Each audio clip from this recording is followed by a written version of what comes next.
আসসালামু আলাইকুম রহমতুল্লাহি ওয়া বারাকাতুহু।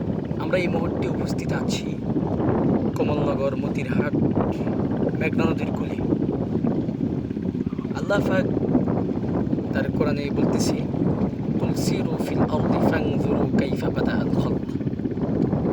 বলা হচ্ছে যে নবীর মাধ্যমে যে তোমরা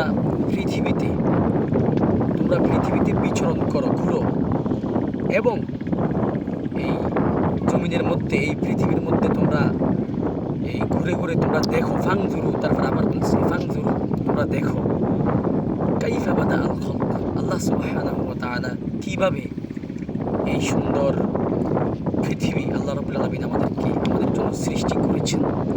আল্লাহ রাব্বুল আলামিন তার কোরআনের আয়াতে এটাই স্পষ্ট বলেছেন। অর্থাৎ ঘোরাটা হচ্ছে শুধুমাত্র নিজে উপভোগ করার জিনিস নয়, এই ঘোরাটা হচ্ছে, সফরটা হচ্ছে একটা ইবাদত। সফরটা হচ্ছে একটা ইবাদত এক কথায়। আর সফর কিন্তু আতুম মিনাল আযাব। যদিও সফরের মধ্যে অনেক কষ্ট হয়, আমরা যখন ঘুরে ফিরি এভাবে, এই যে যেমন আমি রোদের মধ্যে বসে আছি, অর্থাৎ এই রোদের মধ্যে বসে থাকার পাশাপাশি যে একটা আনন্দ, যে একটা মজা উপভোগ করছি, সেটা হচ্ছে বাতাস। এখানের যে মৃদুমন্দু বাতাস, যে সুন্দর বাতাস, এটা উপভোগ করছি। আর তার উপরে উপর থেকে আবার রোদ আসতেছি।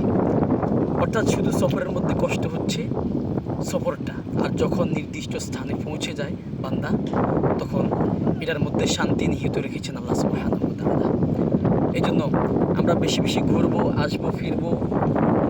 এই একটু চারিদিকে দেখান, কত সুন্দর পরিবেশ, কত ভালো লাগতেছে। আলহামদুলিল্লাহ,